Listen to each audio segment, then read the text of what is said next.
The best part of the football season? Checking out the post-game stats. Which wideouts scored more than 2 touchdowns? Which quarterbacks threw for less than 350 yards? Think you can pick who will do what before kickoff? Then play Pick 6 from DraftKings, an official daily fantasy partner of the NFL. Download the DraftKings Pick 6 app, select between 2 and 6 players, and choose if they'll have more or less of a stat. It's that simple. And for all our first-time Pick 6 players, check this out. New customers, play $5 on your first pick set, get $50 in Pick 6 credits. Download the new DraftKings Pick 6 app now and use code BALLERS. That's code BALLERS for new customers to play $5 on your first pick set and get $50 in Pick 6 credits only on DraftKings Pick 6. The crown is yours. Gambling problem? Call 1-800-GAMBLER. Help is available for problem gambling. Call 888-789-7777 or visit ccpg.org in Connecticut. Must be 18 plus. Age and eligibility restrictions vary by jurisdiction. Pick 6 not available everywhere, including New York and Ontario. Void where prohibited. 1 per new customer. Non-withdrawable Pick 6 credits expire in 6 months. Limited time offer. See terms at pick6.draftkings.com/promos. Introducing the new Versed Limitless Pant Collection. Reimagined to deliver effortless style, mobility, and comfort, the new Limitless Collection features moisture-wicking, 4-way stretch fabric that's wrinkle-resistant and doesn't lose fit. Plus, the updated design offers a functional and classic look with unmatched versatility. The new Versed Limitless Pant Collection. Pants made for movement. Available only at Dick's Sporting Goods. Shop now at dicks.com/limitless. The DFS Studio is brought to you by DraftKings.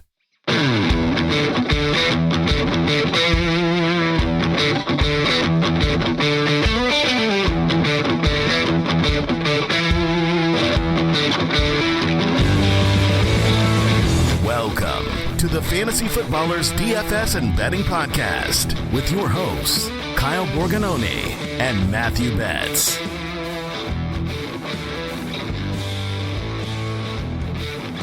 Welcome in. It's Friday, October 25th, here on the Fantasy Footballers DFS and Betting Podcast. I'm your host, Kyle Borganoni, and I am joined, as always, by Matthew Backwards Hat Dan Betz. I mean, we gotta, pay respect to. It sounds terrible, like he's passed or something. We gotta pay our respects to Dan, who's just. The Commanders are awesome, man, this year. So. Yeah, I got my hat on backwards for Dan. Now, unfortunately, it looks like Jane Daniels, at best, is questionable. We're recording this Thursday afternoon/evening. I would be surprised if he plays.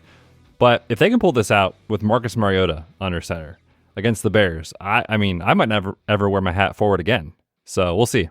And why would you? Because backwards hat, for some people, they can't pull it off. And I understand. Like, I obviously can. I usually do. Someone that I talk about, I wear shirts of him often, King Griffey Jr. Has there been anyone in human history, like dating back to the Romans, that has looked cooler in a backwards hat than King Griffey Jr.? Honestly, I don't think so. I really don't think so. Just awesome through and through. And so as a kid, you bet I had so many different Seattle Mariners hats. Despite being a Braves fan, I had Griffey hats that I wore backwards going to school with my, cool chain necklaces and stuff. I can see it right now, Kyle. I can envision this. It's beautiful, by the way. Yeah, I was there. I was trading. I was playing Pogs. I was with the crew. Dude, Pogs. This is our 90s reference of the show. I feel like we don't really talk about that stuff on Tuesdays as much, but Fridays we like to bring out the 90s.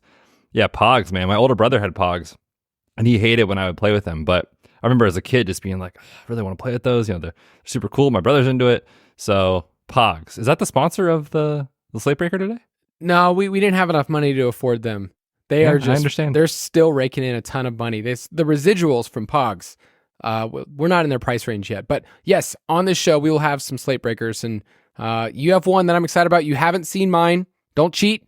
Don't look ahead. Have not looked.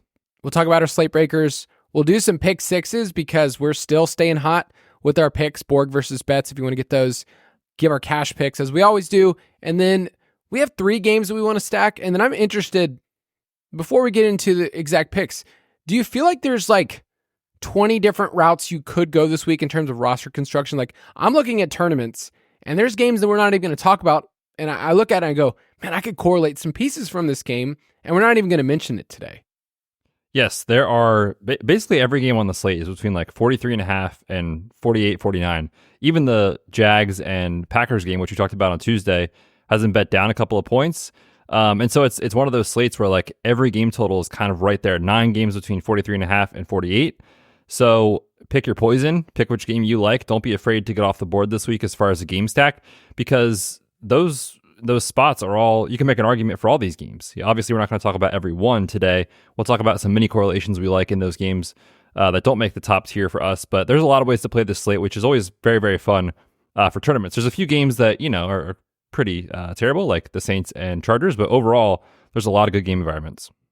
If you want to go to dfspass.com, you can get all of the content, the articles, looking at our optimizer right now, which I don't know about you. It's tough to go into a slate based on just feels, vibes alone, and not just get a sense of like, okay, who else out there is projecting really well that's just completely off my radar. Like you and I do a show. We do this for a living. And on Tuesday, a lot of times we're just trying to get a lay of the land. When I get to Thursday or Friday, there are players that I haven't thought about that I see their projections. I see, what kind of value we have, GPP values. You can sort by their implied points. And I look and I go, man, these are players that I need. So if you want our optimizer, if you want all those things, you go to dfspass.com. And one of my favorite things, this isn't like what we put out on the website. And I've told Andy, like, we should tell people as a marketing angle that this thing literally pays for itself. Like I've mentioned that before on the podcast, but when I see people in our Discord that respond and say, hey, I bought the pass last week. It's already paid for itself based on cash in a tournament. I'm taking my family out to Chili's. Like those are the kind of couple of principles. You check those off your list, you're good to go for a while. So the thing pays for itself. Pays for itself and then some. A little marg, maybe some fajitas at Chili's with the boys. I mean, we're cooking, brother. So yeah, check it out. And I feel like the code that we don't share enough but need to keep sharing is DFS Pod. When you guys use that, it lets our bosses know that we're actually doing something productive for this company. So please use the code, save some more money, and make sure Kyle and I keep our jobs. Yeah, I mean, that's a really big part of this. If you want to see this podcast live, I mean, it's teetering on the edge. If not only our company, but like just us, like, do they even know that we work today? Honestly, I don't think so. Sad. No, I was on the main show today getting to talk through, but there are times where Betz and I do feel out on an island, or just living our East Coast life with our young kids. We're in a different season than Andy, Mike, and Jason. Their kids are a little older. They're a little bit more crotchety than us. We're just spring chickens ready to work. Every company I feel like has that, right? They got the olds and the youngs, the youths. Oh, they are so old. But yeah, it's a nice balance, I'll say. Yeah, we got a pretty good thing going with our company. Let's jump into our cash picks. Straight cash, homie. I have been with the Fantasy Footballers since 2016, and I believe you were 17 or 18? 17. Okay, so you and I have been around for a while. We've seen the evolution of, hey, you guys are a bunch of turds in a spare bedroom, to, hey, you guys have built yourself quite a nice little company. So it's been a good journey, my friend. Like, it's pretty cool to say. I wonder what my 2016 self would be thinking right now. Like, hey, I get to talk on the mic about fake football and try to make sure that I reference as many Chili's without it actually being a sponsor of the show. It really is impressive how often that happens. If anybody is out there from corporate, we've done this before, but we'll give a clear ask. The DMs are open, is all I'm saying. So yes. Yeah, I want to talk to. I mean, they've got a great social media game.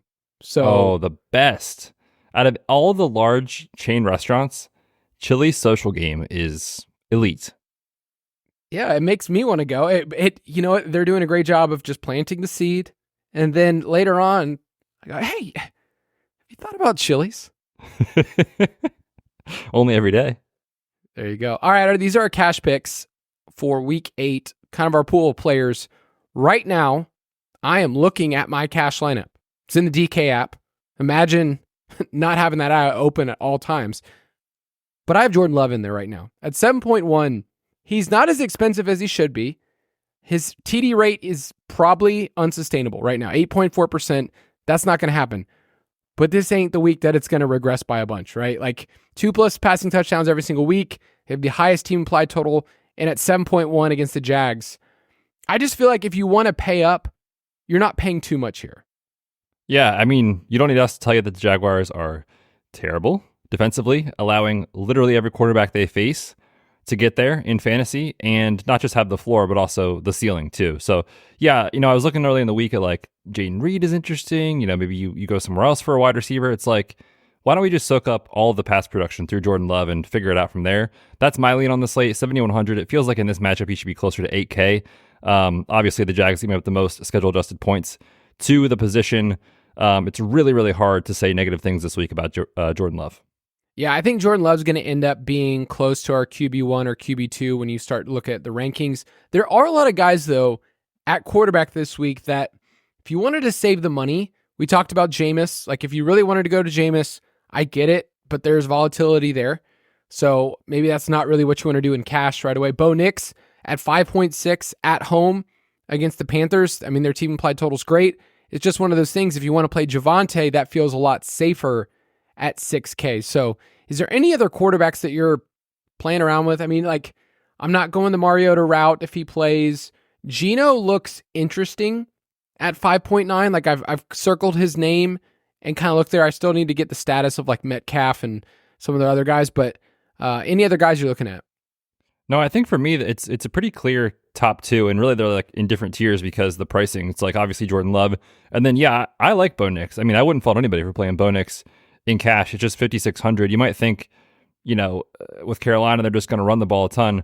The thing about Bo Nix is he's running the ball a ton, right? Bo Nix right now is on pace for over 600 yards rushing and over 7 rushing touchdowns. He's 4th among all quarterbacks in rushing yards. And this is a defense that we give them a hard time all the time about the run game, terribly being, defense. They're 31st in EPA per dropback. Only the Jaguars are worse. So Bo Nix can get there in the pass game or the run game. I mean, we just saw Marcus Mariota look like the Oregon version of Marcus Mariota last week against this defense. So I think Bo Nix is squarely in play if you want to drop down in that range. And for people that are probably going to ask, I would be totally fine playing him with Javonte. Again, just the market, they're telling us how bad this Carolina Panthers team is, with the Broncos sitting at 26 implied team total. It's just massive. So yeah, Jordan Love to me, top tier, and then Bo Nix is kind of tier 2 for me. I'm going to introduce just a little something every single week from now on. When I see a player that when I look at their salary, it makes me want to cry. Because like we did that for Mark Andrews for a while. We were like, oh man, he's back. He's back. Oh, he's so back, baby. So we're fine with Mark Andrews. But there is a quarterback that is currently listed at 5,400, the same price as Sam Howell. That makes me really, really sad. So, Justin Herbert is 5,400, and there's no chance at all that I will be playing Justin Herbert. But I just wanted to bring it up because it is so sad, man. I think he's kind of interesting in tournaments. Like, the game environment is absolutely terrible. Who are you stacking him with? That's the thing. Maybe Will Dissly, 3K. I mean, you want to talk about a value stack, 5,400 for Herbert. This almost the Stoneman, 3K for Will Dissly. You can do a lot of fun things with your lineup. Yeah, it's just the pass volume is never going to be there, and this is a spot where favored by 7 points, almost certainly it's not going to be there against this run defense that is terrible for New Orleans. So yeah, Herbert's interesting, I think, in tournaments, but for cash, no thanks. I just love Herbert. He's one of my favorite players to watch play football. Like, that's just needed to say it out there, but it's sad. I had one of those every single week just so we can cry our eyes out. At Perfect. Running back, right now, Breece Hall looks like a smash play at 7.3. I saw his line for his rushing plus receiving. It's like now up to like 108.5. Just looks like an awesome spot. He's been the dude since they've changed offensive play callers to Todd Downing. It's now at a spot where he's just seeing a crazy amount of work. They're 7-point road favorites. The last time that a team had 2 wins and they were a touchdown favorite at this point in the season was like 1976. It just doesn't happen. So hopefully the Jets get things right, but Breece Hall is in my lineup right now. Yeah, and the thing about Breece that's just so awesome, other than the talent and price tag and usage, is like no matter what the game script is, like you're safe. We saw that on primetime this past week where the run game didn't really work that much, but he's going to get you 4 or 5, sometimes 6 catches. And on, full PPR scoring, that matters so much. So yeah, I mean, just to put some numbers to it, since the coaching change, he is playing about 85% of the snaps. He's seen 83% of the attempts, 76% route rate, 22% target share to add on top of that. So Breece Hall right now looks like a lock to me in cash games. Yeah, so Breece is going to project really well. Joe Mixon at 7.7 is expensive, but he's been incredible. He's been a top 3 running back in all 3 weeks that he's played the full game. So he's going to look really good. Kenneth Walker, I feel like we talk about him a lot on this podcast, but Ken Bone has been really, really good, and Buffalo's been a run funnel. He's 7.8, so he's also expensive. I think the way that a lot of lineups are going to be built this week is that you're going to see a lot of Breece. You might even see another expensive running back in there, and then there's some 6K guys that I think you can play around with too. So how are you seeing 3 running back builds this week? Yeah, I think that is probably the way that I will likely go. There's just so many good plays. I mean, you talked about at the top, Ken Bone, Joe Mixon, Breece. Like, I even think Kareem Hunt's kind of interesting. Javonte we didn't talk about yet. HN is interesting. Like, there's so many good running back plays that I think that's the way I'm going to lean. And then at wide receiver, like, as of our recording, I don't love a lot of the mid-range, which is different than what we've been talking about each week, where it's like, the 3 and 4K range looks pretty gross. Let's spend in the middle range. This week, there's a lot of strong 7K wide receiver plays and like 5 or 6 punt options, which we never get.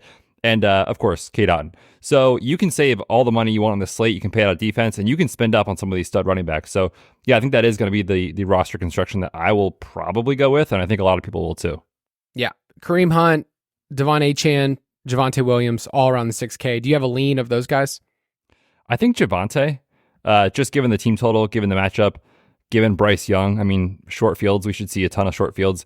9.5 point favorites. Bo Nix and the Broncos are 9.5 point favorites this week against Bryce Young and the Panthers. So it's just an unbelievable spot. And, Javonte, like, his efficiency stuff early in the year was pretty horrific. He's actually been very efficient recently. Now, he played the Saints last week, so like that's going to help. But he's playing the Carolina Panthers this week, so that's going to help. So 17 plus opportunities in 3 of his last 4. Javonte looks strong. Yeah, their team implied totals their highest over the last 40 games, and Carolina's dead last in schedule adjusted fantasy points to the running back position. So moving on to wide receiver. I'm not planning on paying up for one of the expensive guys, although if you want to play Jamar Chase, you want to play AJ Brown, Amon-Ra, they're good. It's just a price thing this week and how my lineups are projecting. So we won't talk about those guys.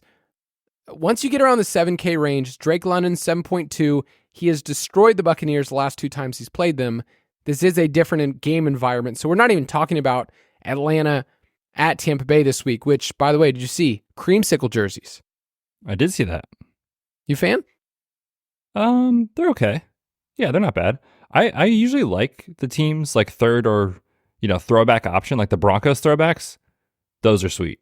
But yeah, they're okay. I would have loved it if, Evans was playing and Godwin. They would have made this look so much better. But we'll see. We'll see if Cade can make the creamsicle look sexy out there. Oh, we're going to be talking about Cade Otton, man. Slate breaker? I mean, I'm not going to deny it. I'll tell you that right now. So Drake London, 7.2. Tyreek Hill is 7K. I said it on Tuesday, and I'm going to repeat the exact same line and bit that I used that time. You will get to tell your grandchildren one day that you got to play Tyreek Hill at 7K against the Cardinals. He's going to be in my lineup. Yeah, and he's going to be 50+% in double ups and head to heads and everything. He's probably going to be 100% owned. Just play him. Yeah, just play him and figure it out. I mean, assuming Tua is cleared, which we are assuming, but assuming Tua is cleared, this is one that I'm not going to overthink. This is a spot where early in the year, week 1, he was priced at $8,700 with Tua and everything healthy. So the risk, if there is any, is already baked into the price. So I'm playing him in cash. And how fun is it going to be? I mean, just Tyreek in your lineup is super fun. We did that in week 1, and he was quiet for a while, and then he blew up. So Tyreek at 7K. T. Higgins, 6.5. I'm just going to say it. He's been their number 1 wide receiver in terms of target share since he returned. Chase has been awesome, so I don't want to take anything away, but the price is still great for T. Higgins at 6.5. We will be talking about that game, so maybe we can go more in detail about how you feel about Higgins versus Chase. But you're going to have to punt this week. Like at the end of the day, you're going to have to find a cheap wide receiver. So what routes do you like so far? Yeah, there's a lot of options. The Bucks guys are probably worth talking about because I think I prefer Jalen McMillan at 3,700 against the Falcons. But Trey Palmer is also in consideration. Sterling Shepard, I guess, is okay at 3,800. I don't have a strong sense of like how the route share or target share is going to go. So there's a lot of fragility, I think, this week in that group specifically. And if you're playing Kate Otten, I definitely don't want 3 of those guys. I think 2 is fine because they're so cheap. But I will say, like, if you're looking at this team just top down, you lose not just like 2 of your best wide receivers, like 2 of the best wide receivers in the NFL. Like, do they keep the pass rate the same as what it was, which was top 5 in pass rate over expectation? Do they lean on their trio of running backs? What's the approach here? So there's more systemic risk, I will say, in the Bucks this week than usual.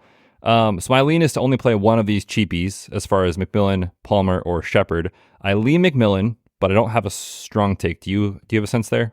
Yeah, it's Kate Otten. Well, obviously. He's in his own tier of Bucks players this week. So there was a quote, because I was doing the same thing, or I was like, man, I feel like McMillan's the one that I want to play, but he's also fresh on my mind from doing all the prospect stuff we did in the offseason. Their offensive coordinator, Liam Cohen, came out today and said, quote, "It's not realistic to have one player replace Chris Godwin's production out of the slot, but we will try to do so with multiple formations and personnel packages, blah, blah, blah, blah, blah." That scares me, because I think there are other punt options this week, is my point. Is like, if you're going to play Otten, you can play Tim Patrick at 3.5. You can play Cedric Tillman, who I think is very interesting at 3.3. That is the Browns' second-year wide receiver, who saw 12 targets this past week. I went back and watched them all. Cedric Tillman is a big boy. And the only way to describe him, he's like Nico Collins. He's a thick boy. And they use him not just down the field. So I think Cedric Tillman is probably my lean right now. If you want to throw in your boy Jake Bobo at 3.3, that's fine. But somewhere around this range, I think there's multiple options. You don't have to go, like, I'm not playing Sterling Shepard. For sure. Yeah, if you're worried about the McMillan stuff or just picking wrong on the Bucks wide receiver, just play Tillman. I mean, this is the Ravens. You can't run on the Ravens. Jameis is going to be slinging it. Do I think he sees 12 targets every game, Cedric Tillman? No, of course not.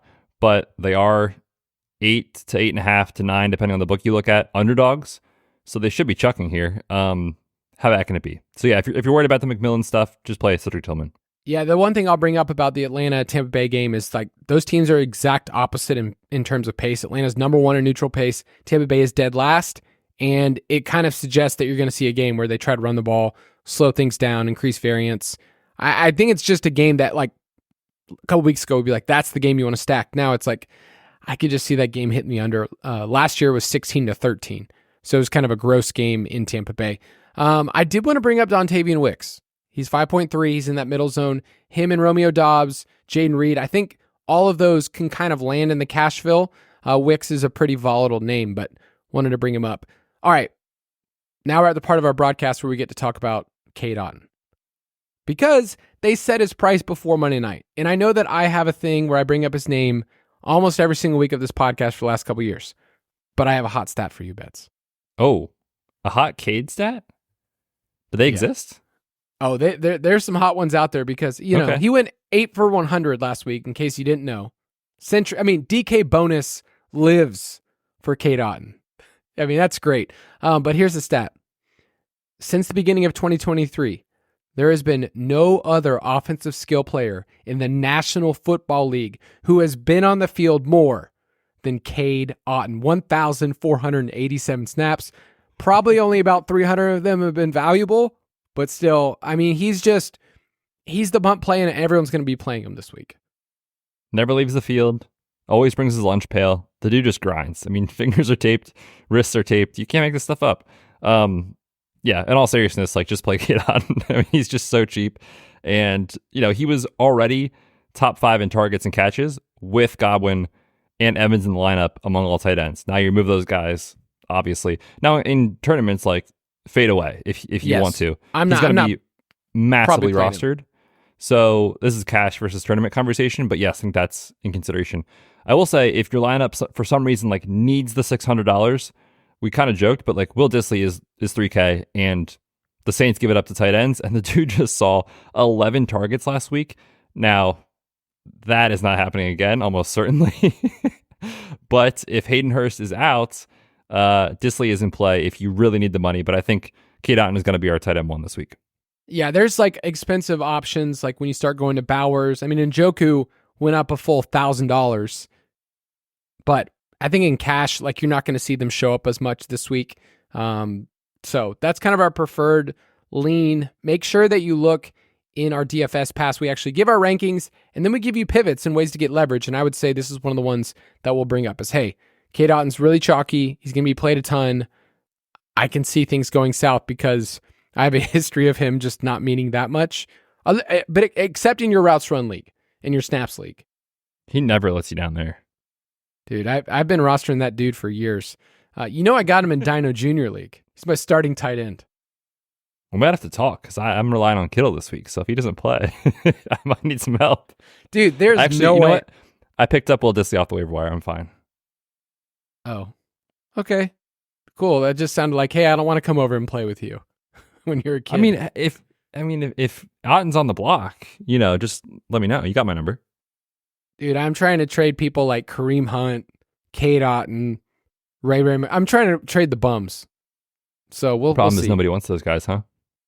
Nobody. Kareem Hunt has got a market, man, right now, and it's called somebody trade me a second round pick in Dynasty. Okay, defense really quickly. You can play the Chargers, who you have listed here, against the Rat Tail, or the Bears against probably Marcus Mariota. Yeah, both good options. I mean, Rattler, granted, I don't think it's going to be as bad as it was in primetime last week. They should get Chris Olave back this week. They might get a starting offensive lineman back. Taysom Hill might be back. So, monitor the practice reports for New Orleans. But regardless, Rattler's been a train wreck. He's taken 11 sacks in his 2 starts, thrown 2 picks. So, Chargers look good. Also had the Bears. This is a good defense. They're number 3 in EPA per play. They're number 5 in yards allowed. And they are taking on Marcus Mariota. So, I think the Bears are very, very interesting at 2,700. But if you have the money and want to play the Chargers, that's also good.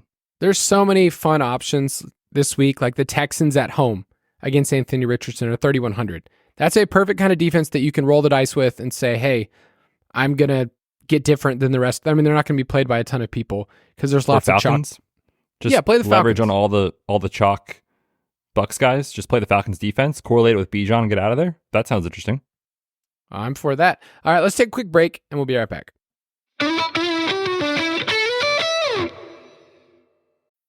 This episode is brought to you by Vitamin Water. So much of what the world is obsessed with starts out in New York City. It's a place full of style and character that has something for everyone. With a range of flavors to meet any kind of taste, it's no wonder Vitamin Water was born there. Colorful, flavorful, anything but boring, Vitamin Water injects a daily dose of vibrancy into a watered-down life. Grab a Vitamin Water today. Vitamin Water is a registered trademark of Glasso. So, you want to be a marketer. It's easy. You just have to score a ton of leads and figure out a way to turn them all into customers. Plus, manage a dozen channels, write a million blogs, and launch 100 campaigns all at once. When that's done, simply make your socials go viral and bring in record profits. No sweat. Okay, fine. It's a lot of sweat. But with HubSpot's AI-powered marketing tools, launching benchmark-breaking campaigns is easier than ever. Get started at HubSpot.com/marketers. We are moving on, and we're going to talk about a couple games that we want to stack this week. Stack Attack. The first game we are going to talk about is the Green Bay Packers at the Jacksonville Jaguars. The over-under is now at 49. At one point it was at 50, but it's hovering around this mark.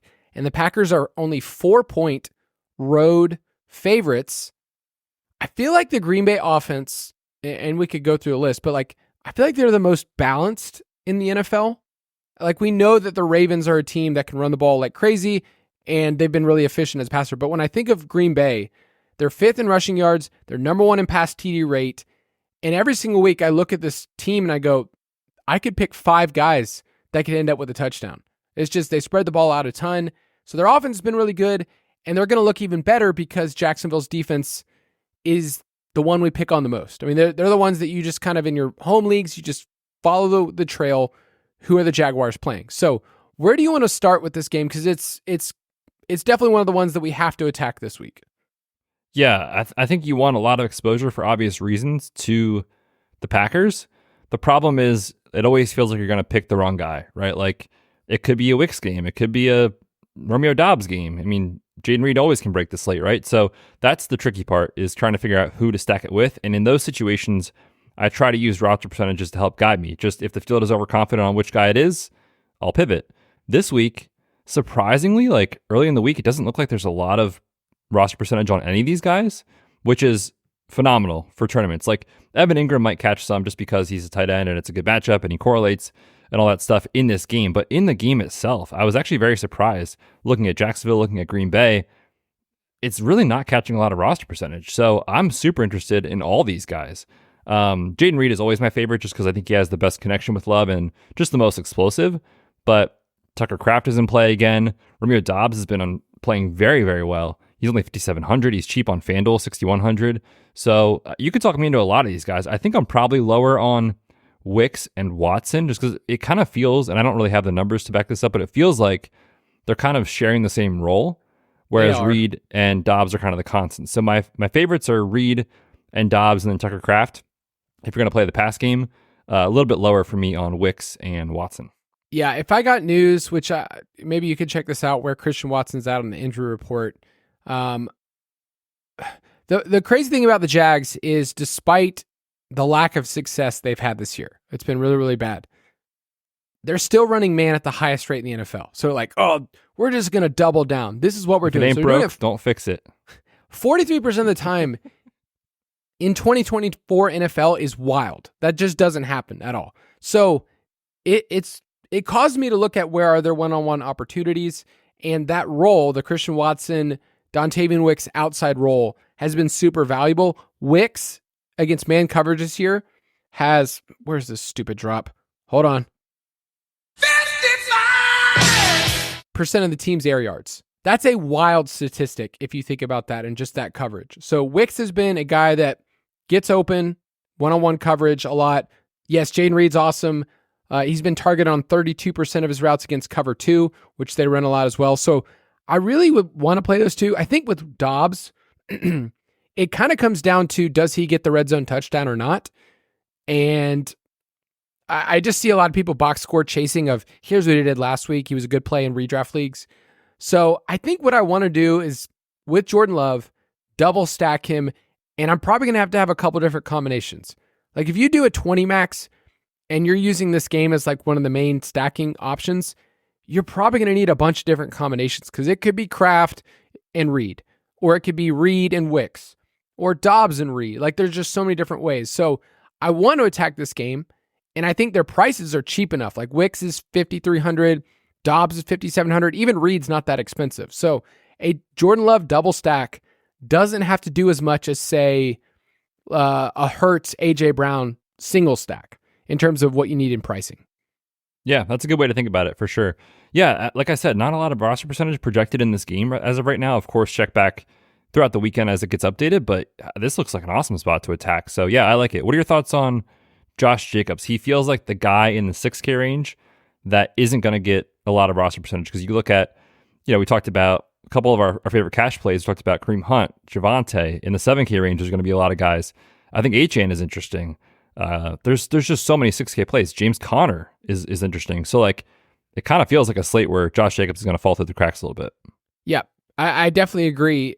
It's kind of like last week. Like last week, it was Jacobs and Mixon in that game that you could use as players that are going to project super well in their median outcomes, and they're in a range of other guys who are going to be more popular. And so that's just classic DFS. You look at, who are the 5 or 6 running backs that are the most popular. Like last week, it was Tony Pollard, and Josh Jacobs was $100 more. Well, there's outcomes where Tony Pollard wasn't as good and Jacobs is better, and you saw that. So with Jacobs, I'm either using him as a bring back, like if you did want to stack up the Jaguar side, or just a correlation play, or you use him as a wipeout pick. I think that Josh Jacobs gets in the end zone twice in this game, and I get away from something else, or I'm playing Jacobs and Brian Thomas Jr., or Jacobs and Evan Ingram, and I'm getting out of this game. Yeah, good point on Jacobs there too. It's like I would be shocked if Jordan Love failed in this game just because of the matchup. But weird stuff happens in the NFL. So yeah, good leverage there. Like you said, the game hits the under. Love for some reason has a floor game. Makes a lot of sense to me. Where are you at with the Jaguars on the other side? I don't really trust them. And what I wrote up about them is they just can't sustain drives. When I look at teams, it's like there's going to be variance, but when you start to get 7 weeks in and you see that they're 27th in plays per game, 24th in third down conversion rate, the reason why teams like that is just that they can't continue drives, and then they can't get in the end zone, especially when they're inside the red zone. So Brian Thomas Jr. is really interesting, especially on FanDuel. The way that the Packers have their coverage is they do a lot of cover 6 and cover 2. They're basically saying, don't beat us deep. So I think there is going to be a spot for Ingram or Christian Kirk. Like, nobody's playing Christian Kirk in this game. He's just a player that's like not a tournament play, doesn't sound interesting. So he's interesting as a one-off, but I think Brian Thomas Jr. and Evan Ingram are going to be the only guys I'm really interested. Yeah, for me, I think when I look at the Jacksonville side, like they all kind of feel like good values. I mean, the Lawrence, value stack of the week? Not the value stack of the week. Lawrence at 5,600, it's like, I could talk myself into that. Brian Thomas isn't that expensive. Christian Kirk isn't that expensive. And then Evan Ingram, and it's like when they start to spread it out to 3, 4, 5 guys, then you add that in, it's like, it's tough to get super excited. So for me, I think my favorite play is Ingram. I just always like to correlate the tight end in stacks when it makes sense. And the Packers are 26 in schedule adjusted points allowed to tight ends. And since Evan Ingram returned, 10 targets and 5 targets, 15 total, leading the team in target share over the last 2 weeks. So I think Ingram is my preferred play, but man, if Brian Thomas Jr. is going to go, completely overlooked on this slate, he always has a ceiling that's worth chasing. Yeah, I also have a combination written in the DFS pass, and I try to do this for every single game, but if you wanted to play Jacobs and the Green Bay defense, and you say Trevor Lawrence just falls apart, like play those two and maybe like a bring back, that's fine. It's a way to get leverage on Jordan Love and some other stuff in this game. But yeah, I think the Packers are just on a roll, man. So I would take Packers -4. Doesn't it feel like the line doesn't really make sense? And whenever that happens, Vegas always knows something more than us. But yeah, I'll lay it with Green Bay. They know that Doug Peterson's just ready. Got to. He just knows. All right. Let's talk about your Eagles, who are going to be playing at Cincinnati. The Bengals are 2-point home favorites. The over-under's at 48. Both of these offenses, speaking of, they can sustain drives when they have everybody together. Cincinnati is second in pass rate over expectation, 9th in yards per play. And Philadelphia, throw out all their other stats. If you look at games with just A.J. Brown, who is good at the game and fun to watch and changes, they're number 1 in plays per game. They're averaging 28 points per game. And this team is up in pace. So this game overall, despite it having a 48, was definitely one of the games that I was drawn to when I was writing up my pace to play. There's a lot to like here. And then I ran into a brick wall of everybody's expensive. How the heck do I stack this game? So is that the problem that you're seeing with this game? Yeah, it's mostly a price thing, especially on the Philly side, right? Like Hurts is pretty expensive. Obviously has a ceiling if he gets the 2 tush pushes at the goal line, but plus with A.J. Brown, you've got a stack there. The problem is Saquon's the most expensive running back. A.J. Brown's one of the most expensive wide receivers. Devonta Smith still isn't that cheap, relatively speaking, and we're expecting Goddard to sit. So it's like, who you're stacking him with. The problem is it's expensive, and then if you want to throw on like a Jamar Chase on the other side, it's like no questions asked. So you kind of have to get into some of the cheaper options here if you do want to play a full game stack. For example, Chase Brown, maybe T. Higgins, something like that. But otherwise, I'm looking at this game more as a mini correlation type of situation, whether it's like Saquon and T. Higgins or, Devonta Smith and Jamar Chase or something like that. It's how I'm thinking about it more for tournaments. Yeah, I love this game for the NFL. I love this game in your home leagues. I think in DFS, we're just in a different spot because we're having to deal with a salary structure. Saquon is in an awesome spot. I wanted to make him my slate breaker because Cincinnati is 31st in EPA per rush. Philadelphia is second on the year. Their offensive line is good. There's just so much to like about Saquon and his volume. But at 8.3, you need 25 points. You have to have that. So kind of weigh that out if you're making some rosters and start to look at it and say, okay, if I get 25 from him, and let's say, I do a Burrow Chase stack, that's awesome. You need that whole combination to just go bonkers. But nobody's going to be playing him this week. Like I sent you a screenshot earlier and I was like, dude, I don't think anybody's playing Eagles this week. Yeah. I mean, last week that was the same case, right? He was only $100 more than Kyron Williams, who was in the cash game conversation. Yet it was a great spot against the Giants. You had the narrative of the revenge and all that sort of stuff. But it's just like whenever high ceiling players like this are going to be played way less than the rate at which they're probably in the winning lineup, you just play them, especially when the matchup is there. So I think Saquon is an awesome play this week. Again, we talked about in cash. There's so many salary saving options. Like you can make this work in tournaments. So I think Saquon's a phenomenal play. Real quick, tell me about your boy Grant Calcaterra. Grant. Well, he had the same number of catches as you last week. I will say, Hurts only attempted 14 or completed 14 passes rather last week. I think they didn't need anybody. They didn't have to throw at all. So you can't really take that with consideration. Even Devonta Smith airballed. So I think they're going to have to throw a lot more this week. So he's fine. He was good in that game before when Dallas Goedert left early. Just like any tight end in this range, it's highly volatile and you likely need a touchdown to get there. But yeah, I mean, I guess you can make it work, especially if you're going to stack the game. If you're playing Hurts, you want to tack him on. I think that makes sense. Yeah, I think he's a fine. Like if you're playing Hurts, AJ Brown, 3,200, just throw him on the end. Like I don't really care. Like you get the touchdown, you're good. So let's go to the Bengals side. I like Burrow, especially on DK at 7,000. It's a good price for him. And if you look at Philadelphia, they played some boo-boo quarterbacks, but when they played good ones, they've given up, a lot. So I think Burrow, you're going to double stack him. It's just, I'm just trying to figure out if I can actually do that and play Saquon or AJ Brown on the other side. And then you're just left with it. Like you need this game to hit 65, 70 points for that to happen. Yeah, most likely. Chase looks super interesting for tournaments. Again, the same conversation as Saquon, where it's like these high ceiling guys aren't going to be played. I love T. Higgins. I think he's an awesome play this week. He will be very, very popular.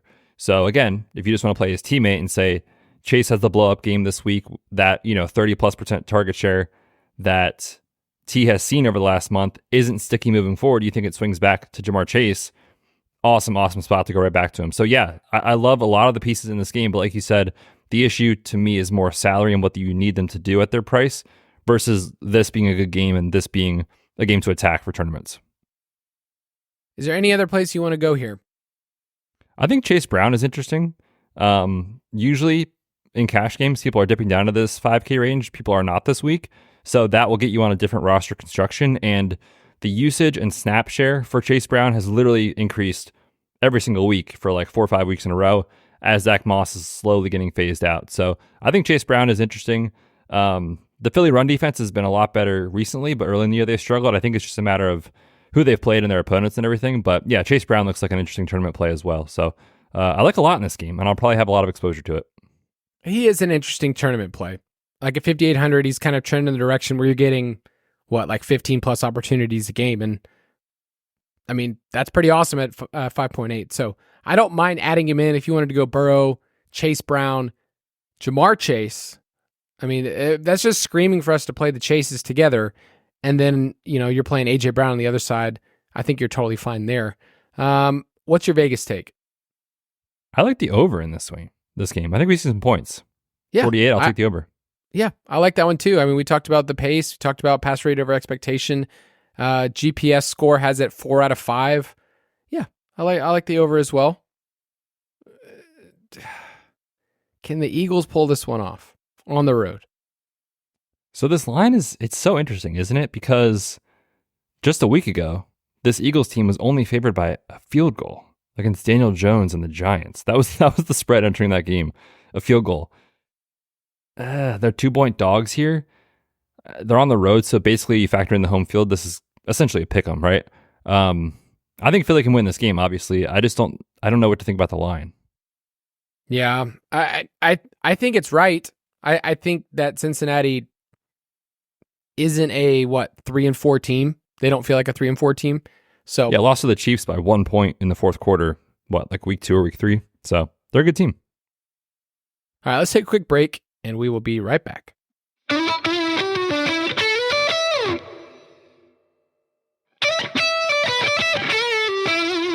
We are back. We're going to talk about one more game, then move on to our slate breakers. It is the Arizona Cardinals at the Miami Dolphins. And to be very clear, this is the NFL version of the Miami Dolphins, not the charity version we've been seeing over the last, 5 weeks. I looked up this stat that, they've been so conservative. Miami, if you go back, if you wanted to just to torture yourself, go back and watch all these games, how bad they've been. They do not have a 20-plus air yard completion over the last 5 weeks. Betz, let me tell you a couple of guys who have had a 20-plus air yard completion.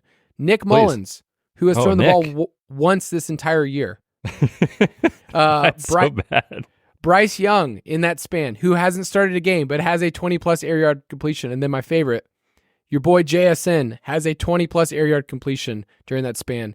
They've been nerfed as an offense, so I don't care about any of their stats. I try not to bring those up because they literally don't matter for the last 4 or 5 weeks. And then you also have to throw out their pass defense. It looks like they're the best pass defense in the league. And yet, you go through the games and it's the last 3 have been Levis, Jacoby Brissett, Anthony Richardson. And then in the games before that, the other teams just kind of said, hey, we're winning. We don't have to throw the ball anymore. So I throw all that out and just say, let's press reset and let's look at this as if it was week 1 in the NFL. For sure. And if this was week 1, this would be oh my, we're playing this game. Run to make this stack. This is the game you want. And I still think it kind of applies. Now, for me, I will say the total has dropped a little bit throughout the week, so that's one thing to monitor. It's down to 45.5 as of our recording. With the movement actually in the line as well, it was -4 early in the week. It's now -3.5. So people are backing the Cardinals and taking the under. But just close your eyes and look at the prices and say this is happening. It's the Cardinals, it's Tyreek Hill, it's Jalen Waddle, it's Achane, it's all the guys that you were excited about in season-long leagues in week 1 and week 2 that we were paying $1,000 more for each of these guys, and now they're all cheap. So they will all be popular. The problem is you want to, I think, be mindful of how many you play together in the same lineup.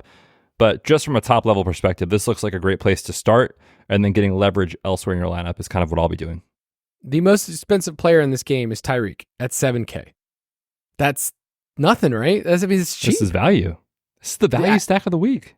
Okay, so I was doing some numbers because do you remember back in the day when we used to talk about Tua double stacks?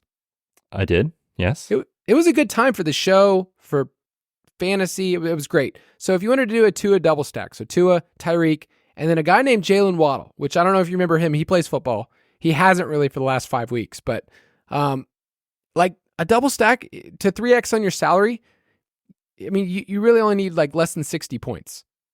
That's doable. That's very, very doable knowing what these players are. Tyreek going for 25 points. Totally doable. Tua going for 20 plus points. Very doable. Waddle, 15 points. That's very doable. And then, there's a ceiling outcome that they just go bonkers. So I think that I just look at the pricing and just say, if I got 60 points from a triple stack or a double stack, and then on the other side, you pick who you want. Is it James Conner? Is it Trey McBride? Or is it Marvin Harrison Jr.? There's just options here. For sure. Yeah, I love James Conner this week. Just one of the true bell cows in the league. It kind of feels like whenever everybody's ready to move on from James Conner, he just reminds us of how good he is.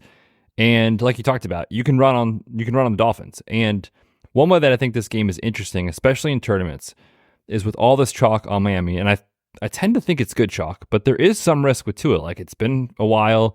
Mike McDaniel's, I used to think he was one of the best play callers in the league. The offense has looked inept, and it's not like he didn't know that Tua wasn't going to play. He just couldn't game plan. So, there is some risk here.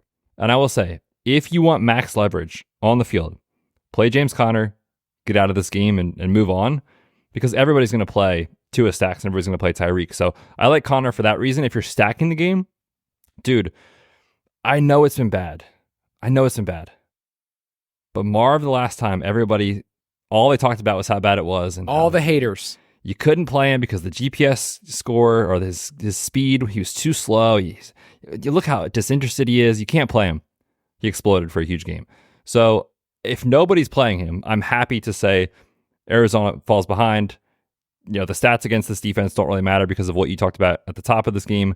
Marv looks like a very interesting large field play, especially considering for a while he was creeping up to 7,500, something like that. He's down below 7K at 6,800. Over on FanDuel, he's even better at 7,200. I keep in my notebook my favorite moments of every season, and I just kind of write down like, this was a great moment. Like a diary?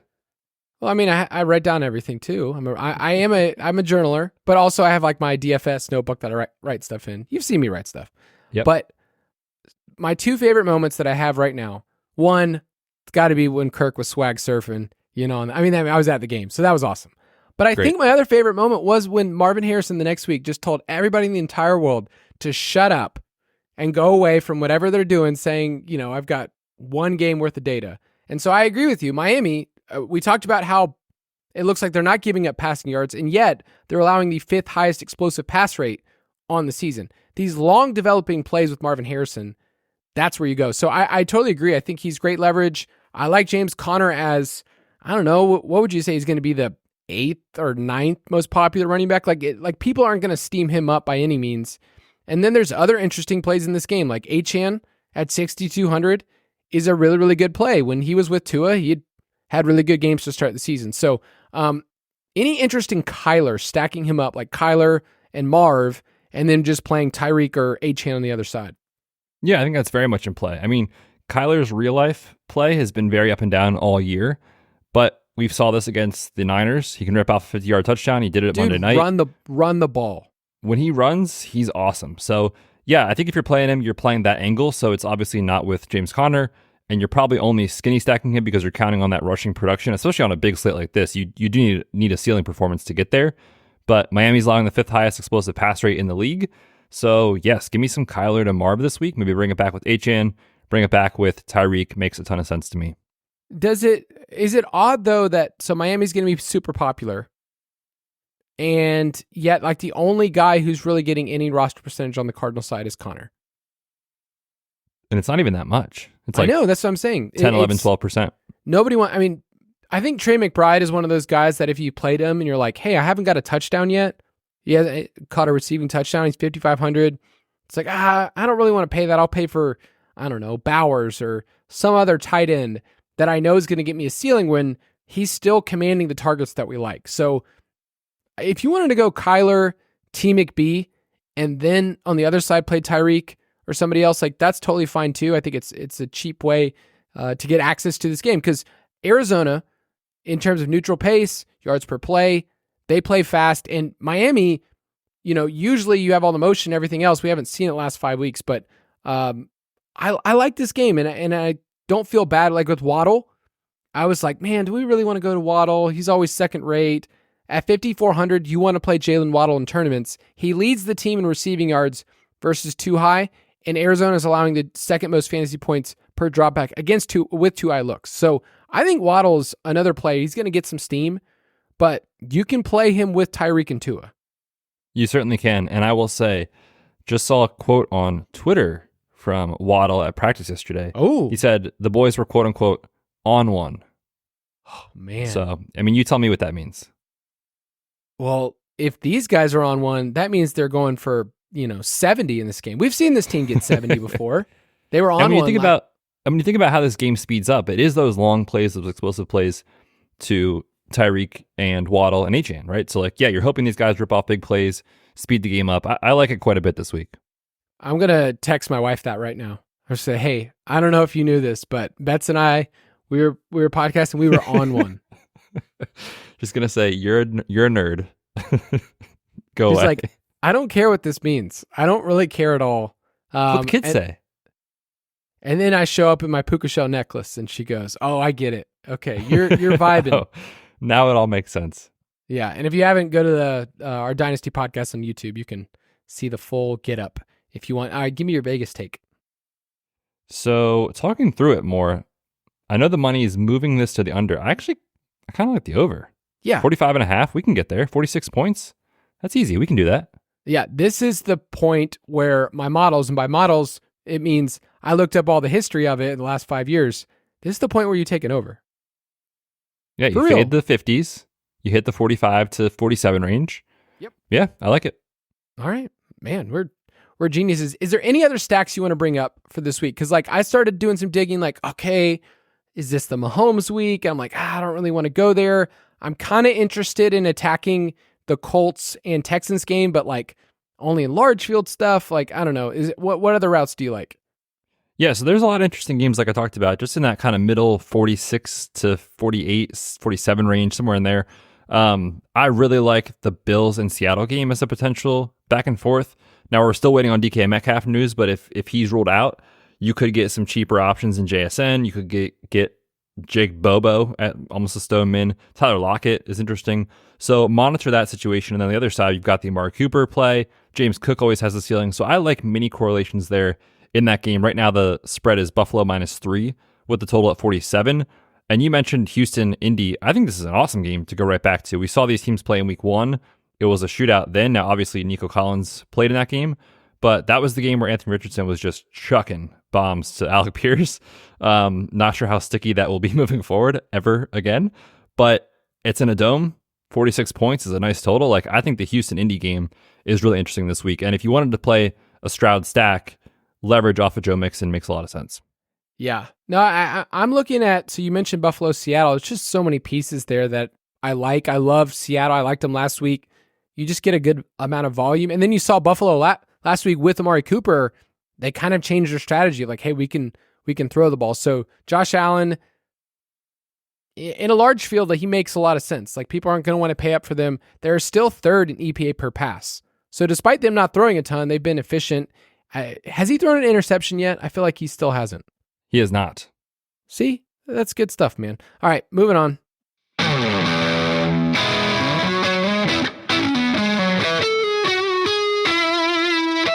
Slate Breaker of the Week.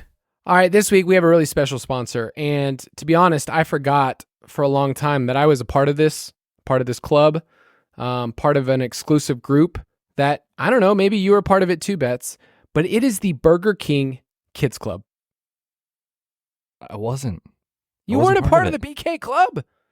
Oh, man. No, I don't even know what this is, actually.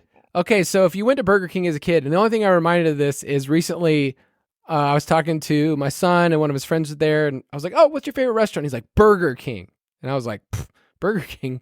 I don't go there very much. But when you were a kid in the 90s, there was a really cool cartoon group that if you got any Burger King stuff, you got one of the characters, you could be a part of it, including Kid Vid and Wheels, which is very stereotypical of what they did in the 90s. It was a different time, my man. Do you want to explain why? Because he's in a wheelchair. That's the way they did it in the 90s. It's so bad. Blame the 90s, right? Oh, my. So, oh, man, I'll get you a BK Club. I might even get you a T-shirt, Betz, if I win the Millie. Not going to lie, I've never even heard of this. Really? They're paying the bills for the show, so I like it. All right, well, if you were part of the BK Kids Club, put it this way. Give us a shout out in Discord, because I know some of you out there, you're like, man, that was cool. All right, Betz, I love your slate breaker this week. My heart wants it. I'm ready to get hurt again. Man, I don't know if I'm just like trying to speak this into existence, but I think it's Tank Dell week. You know, it's not been good. I really can't say a lot of positive things about Tank Dell, but we are coming off of a week where there's a ton of stuff from Stroud, a ton of stuff from their head coach talking about we got to get Tank the ball. We got to get Tank the ball. Tank's going to be involved. A little bit of a squeaky wheel narrative. We got some coach speak narrative, but also leverage on Joe Mixon and also perimeter wide receivers against the Colts. We talked about this when it was Brian Thomas Talk week. dirty to me. I'm going right back to it. Perimeter wide receivers against the Colts have crushed this year, and CJ Stroud, historically in his career, much better at home, check. Much better against bad defenses, check. Coming off a game where he threw for less than 100 yards, let's go right back to CJ Stroud and Tank Dell. In week 1, Stroud went 75% completion rate, 7.3 YPA, 2 touchdowns. That game finished 29-27, and Houston got off 76 plays in that game. Richardson cannot sustain drives, and so you're getting a lot of play volume when you play against Anthony Richardson. So I love Tank Dell this week, 6,300 on DK. Cheap as well, 6,900 over on FanDuel. And if you want some narrative, I mean, I might have brought this up earlier, but D'Amico Ryan said, I believe in Tank Dell. I have faith in Tank Dell. I like, he's got his tattoo. If there's anybody that matters, it's the head coach having a tattoo of Tank Dell and telling us that he believes that he's a real person on an NFL field. Because I really do think, in all seriousness, I think they force feed him the ball this week. Yeah, Stroud said the same thing. Like, we're going to get him the rock early. I need it. I need it for one of my home league teams. But yeah, Tank Dell, $6,300, $6,900 on FanDuel is a great price.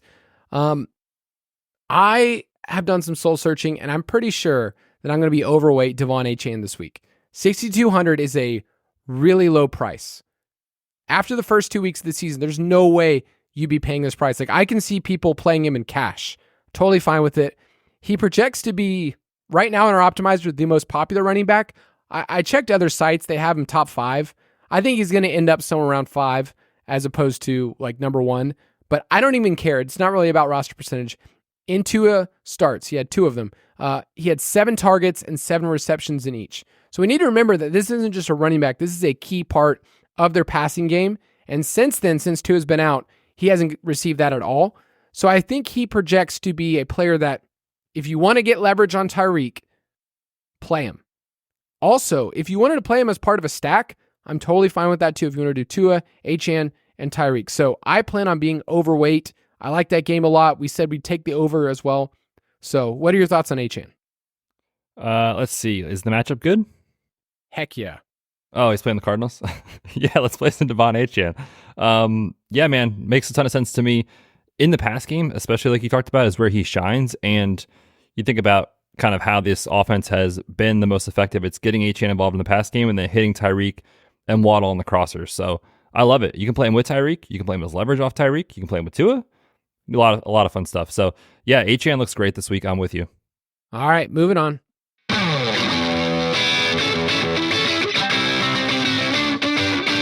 It's time for Borg versus Betz, presented by DraftKings.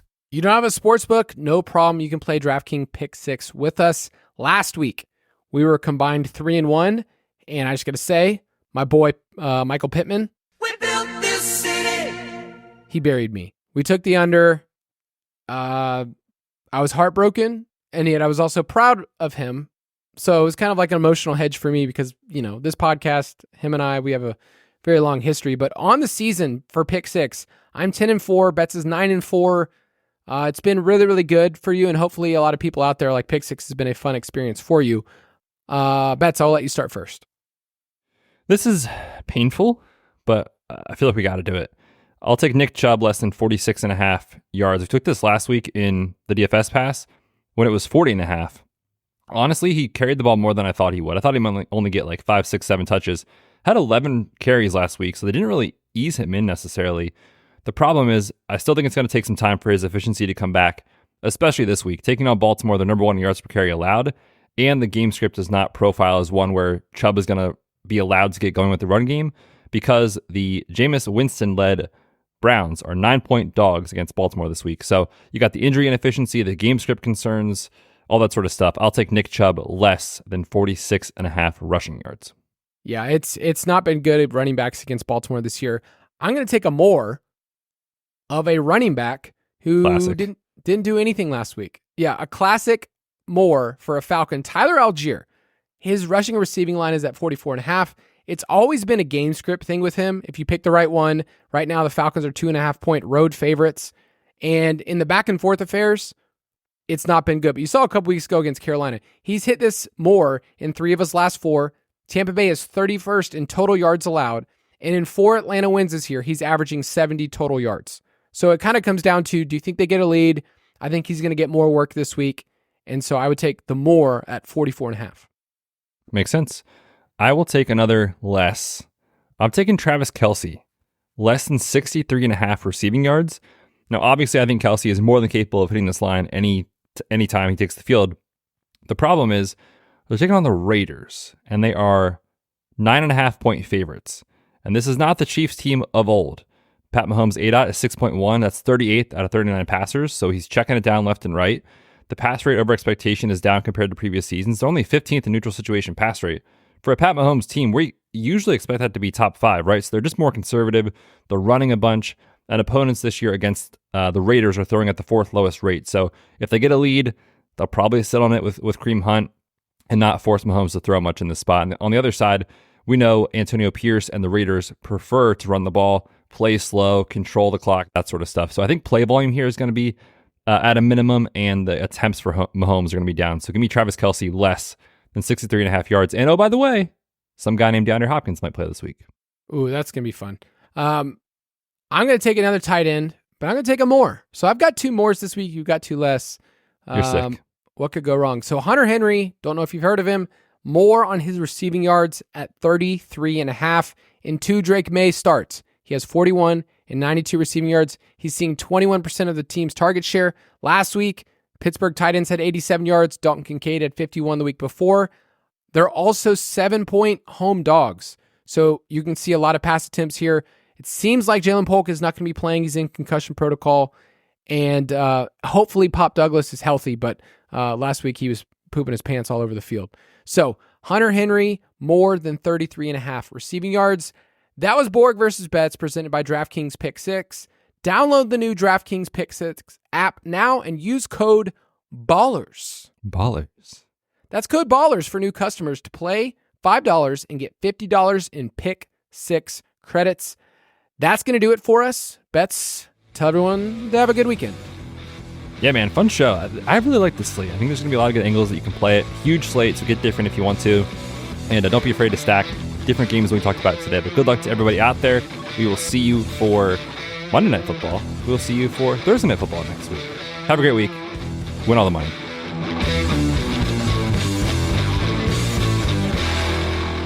Gambling problem? Call 1-800-GAMBLER. Must be 18 and over. Age and eligibility restrictions vary by jurisdiction. Void where prohibited. 1 per new customer. Non-withdrawable Pick 6 credits expire in 6 months. Limited time offer. See terms at pick6.draftkings.com/promos.